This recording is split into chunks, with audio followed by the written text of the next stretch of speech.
Segunda parte da nossa formação especial sobre o Natal, né? A manjedoura do Menino Deus no sacrário e no nosso coração. Como na primeira parte, voltamos, né, o nosso olhar ao presépio. E na primeira parte falamos de figuras, né, que são centrais nessa cena: Maria, nossa Mãe Santíssima, São José, nosso Pai Senhor, os reis magos, os pastores, figuras que estão por trás, mas a figura central, né, que está ali no centro do presépio. Muitos, né, é um costume bonito esse também, deixam a manjedoura vazia e colocam na noite, né, na véspera, o menino Deus, né, Jesus ali na manjedoura. E vamos contemplar um pouquinho esse mistério, né, entender a dimensão desse amor. Muitas vezes nós nos relacionamos com Deus como se fosse de igual para igual, né? Uma relação de proximidade, uma amizade de igual para igual. Tem a sua beleza e o seu propósito, né? Nos relacionarmos dessa forma com Deus. Mas a gente não pode deixar essa mentalidade ofuscar quem é Deus, né?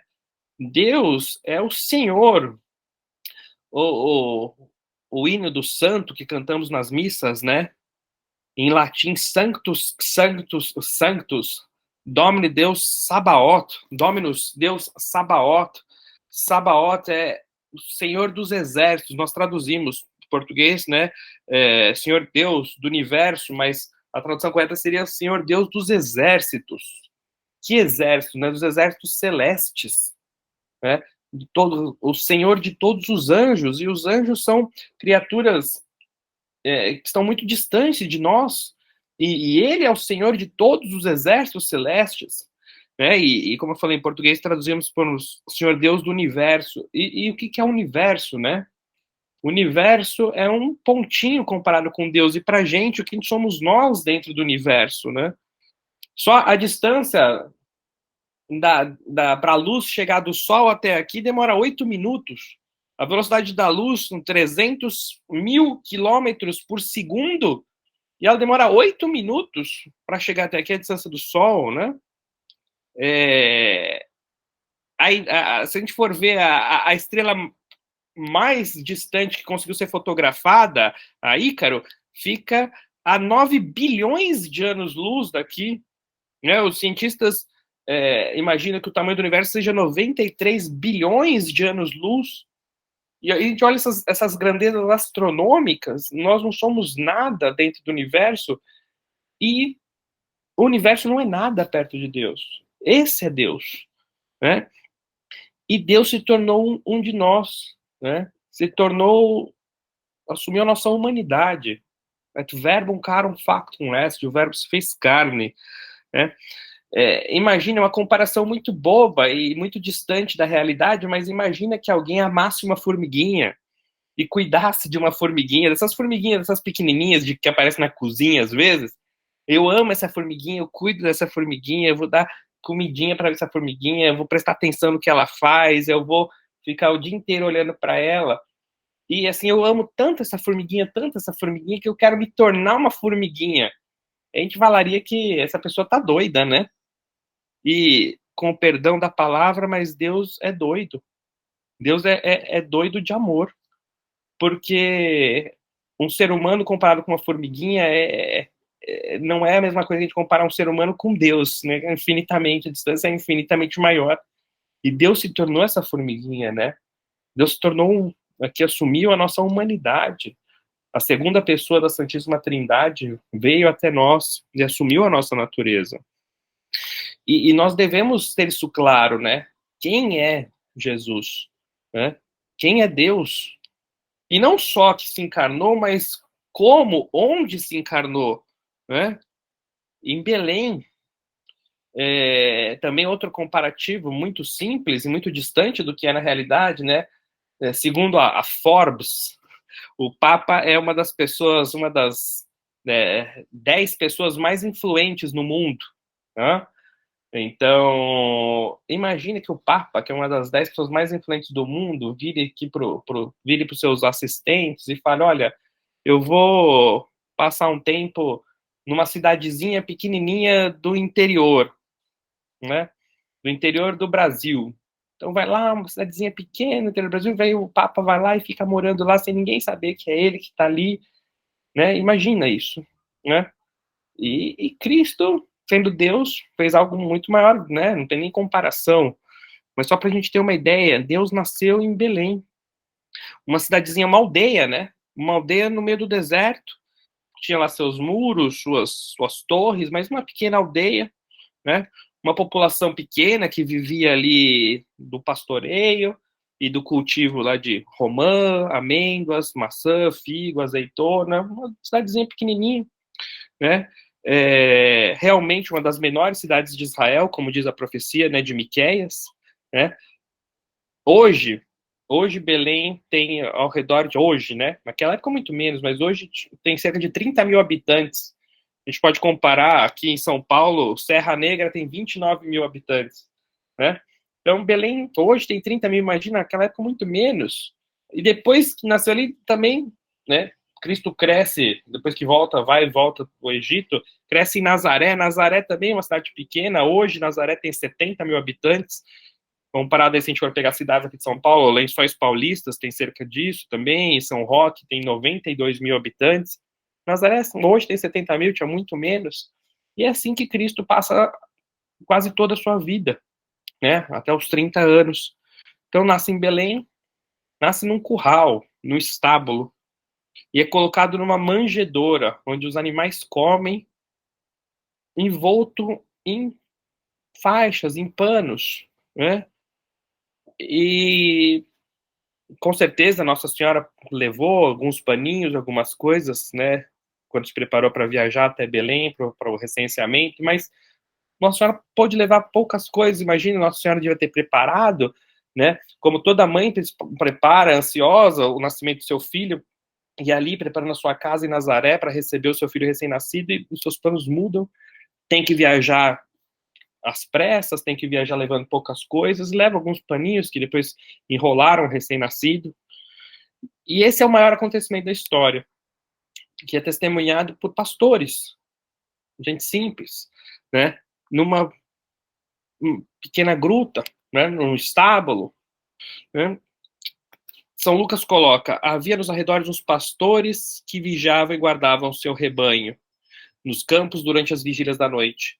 Um anjo do Senhor apareceu-lhes e a glória do Senhor refulgiu ao redor deles e tiveram grande temor. O anjo disse-lhes: não temais, eis que vos anuncio uma boa nova, que será para todo o povo. Hoje vos nasceu na cidade de Davi um Salvador, que é o Cristo do Senhor. Isso vos servirá de sinal. Achareis um recém-nascido envolto em faixas e posto numa manjedoura. Nós podemos agora recordar aquele hino belíssimo que se canta no tempo de Natal, né? Adestes Fidelis, é o traduzido, a gente pode traduzir por aquele cristãos, vinde todos. E tem textos muito bonitos, alguns textos aqui que eu vou destacar, né? O Deus invisível de eterna grandeza, sob véus de humildade podemos ver. Deus pequenino, Deus envolto em faixas. Deum infantem, Deus criança, Deus pequenino. Panis involuntum, envolto em faixas, em panos. Esse é Deus. E o hino também diz, né? Nasceu em pobreza, repousando em palhas. São Beda diz: aquele que veste o mundo com tanta variedade de adornos é envolto em pobres panos. É assim que vem o Messias. É assim que chega, envolto em pequenos panos e colocados numa manjedoura. Continuando, humildes pastores deixam seu rebanho e alegres acorrem ao Rei do céu. Nós igualmente cheios de alegria. E podemos pensar, né, que inveja daqueles pastores, né? Como e se fôssemos nós, né, o que faríamos naquela noite? E se tivéssemos a oportunidade de entrar na gruta de Belém e ver ali e pediríamos licença para Nossa Senhora, para São José, e pegaríamos o menino e abraçaríamos, beijaríamos, né? É, como seria, né? Faríamos nossa adoração, sabendo que é o menino Deus, né? deveríamos prestar culto de adoração àquele menino, porque é Deus, e a Deus se presta o culto de latria, o culto de adoração. E nós ficamos imaginando isso, mas nós podemos. Nós podemos. Hoje nós podemos fazer isso. Nós podemos entrar na gruta de Belém e ter todas essas ações que eu acabei de falar, né? Porque nós temos Cristo presente na Sagrada Eucaristia, em corpo, sangue, alma e divindade, né, sobre as espécies sacramentais. O Papa São Pio X coloca: na Eucaristia está verdadeiramente o mesmo Jesus que está no céu e que nasceu na terra da Santíssima Virgem Maria. Então nós temos a Cristo aqui presente fisicamente conosco nos sacrários. São Tomás de Aquino coloca na sua Suma Teológica: Cristo quis nascer em Belém por duas razões. Primeiro, porque foi feito da linhagem de Davi, por isso Belém, onde nasceu Davi, também quis nascer para que se manifestasse no mesmo lugar da sua natividade o cumprimento da promessa feita. Segundo, porque como diz Gregório, São Gregório, Belém significa a casa do pão, Bethlehem, e foi o próprio Cristo que disse: eu sou o pão descido do céu. Então, quando eu me aproximo do sacrário, quando eu vou comungar, eu posso, nessa época, imaginar como se eu fosse um daqueles pastores que estou chegando próximo àquele recém-nascido, indefeso. Indefeso. Cristo está ali como uma criança, né? Cristo está na hóstia consagrada, né? Como é que eu entro na capela do Santíssimo? Muitas igrejas têm o sacrário reservado numa capela. Como é que eu entro na capela, né? Como se fosse entrando ali na gruta de Belém, onde está ali a manjedoura, que é o sacrário. Como é que eu fico na fila da comunhão quando eu vou receber o próprio Cristo? Como que é a minha genuflexão? É um ato de adoração, eu me ajoelho e toco o meu joelho no chão, fazendo uma adoração, ou é uma coisa caricata, uma coisa feita de qualquer jeito? Como eu faria naquela gruta? Como eu me preparo para receber a Santíssima Eucaristia? Minha confissão antes? Não receber em pecado grave? Como eu recebo, né? Se eu fosse segurar, entrar naquela gruta e segurar aquele recém-nascido, com que cuidado eu seguraria, né? Todos nós acho que já tivemos essa experiência de segurar um recém-nascido, mas sabendo que ali é o próprio Deus. Como eu recebo as espécies sacramentais? Como eu comungo? Eu tomo cuidado para que não fique nenhuma partícula presa na minha mão.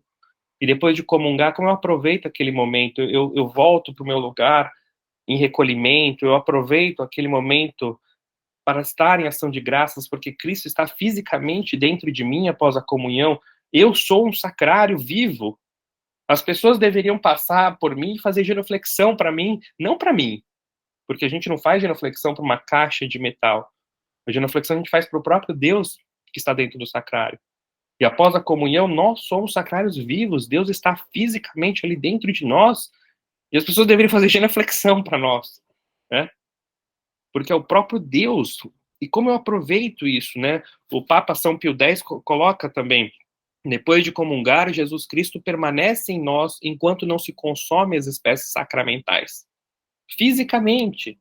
E como eu aproveito esses momentos? Será que é conversando, distraído, ou eu estou ali, né? Com aquele menino, com aquele recém-nascido no colo, né? Embalando ele, conversando com ele, beijando, né? Devemos aproveitar esse tempo, olhar para o menino, né? No presépio, um menino de gesso, mas que é uma pessoa viva, real, presente nas espécies sacramentais consagradas. Ali é real. Olhar para aquele menino, né, presente no presépio, que nos estimula a ternura, né, e ver, né, na nossa comunhão, ver ali no sacrário essa manjedoura a qual devemos nos aproximar. Que a gente não esqueça disso, né, dessa realidade. Então, falar com Cristo, ser simples, contar nossas preocupações, contar nossas necessidades, agradecê-lo, adorá-lo, aproveitar esse momento de ação de graças após a comunhão. E também, né, se aproximar mais vezes do sacrário. Como os pastores que largaram tudo e foram até a gruta, né? Será que eu não posso passar mais vezes numa igreja, Será que voltando para casa, do trabalho, ou antes de trabalhar, ou na hora do almoço, eu não consigo passar em alguma igreja? Isso vai me tomar o quê? 10 minutos? Eu parar e entrar na gruta de Belém para dar um beijo no recém-nascido? Será que eu não consigo passar numa igreja, entrar na Capela do Santíssimo e falar, Senhor, estou aqui, vim aqui porque te amo? Se nós tivéssemos oportunidade, de novo, um exemplo aqui muito humano, né? As pessoas passam, fazem um pedido, né, à prefeitura da Casa Pontifícia com meses de antecedência para conseguir ir numa audiência do Papa, e vão lá todas felizes, ter uma, né, assistir aquelas audiências públicas do Papa, mas e se o Papa nos concedesse uma audiência exclusiva? Como nós ficaríamos? E se o Papa falasse, olha, eu estou aqui disponível a hora que você quiser, pode entrar a hora que você quiser, né? E nós temos muito amor pelo Papa, que é nosso pai, mas quem é o Papa perto de Cristo, perto de Deus? E Cristo está lá no sacrário, à nossa disposição, né? E nós só o visitamos uma vez por semana, né? E às vezes sem a devoção adequada, né? Então ali está Cristo, né? Passar ali, fazer visitas mais vezes, ali é a Gruta de Belém, ali está a manjedoura. A nossa vida ela mudará completamente com essa devoção eucarística, né? Não se acostumar com essa realidade, que é uma realidade imensa, né? Estar, se preparar para receber a Eucaristia, se preparar, né, para receber bem, né, a ação de graças, mais visitas ao sacrário. E Cristo, como eu falei, né, está presente fisicamente nos sacrários da terra, né, está também em corpo e alma nos céus, e está presente dentro de nós fisicamente após a comunhão, enquanto não se consomem as espécies, e está presente na alma em graça virtualmente. Essa palavra virtualmente, a gente tem que tomar um pouco de cuidado que virtual nos lembra algo ligado à informática, né? Algo online. Não, virtual vem de virtus, que significa, a gente pode traduzir, né, por força. Então, Cristo está presente não fisicamente, como nas espécies sacramentais, mas Cristo também está presente virtualmente com a sua força na nossa alma em graça.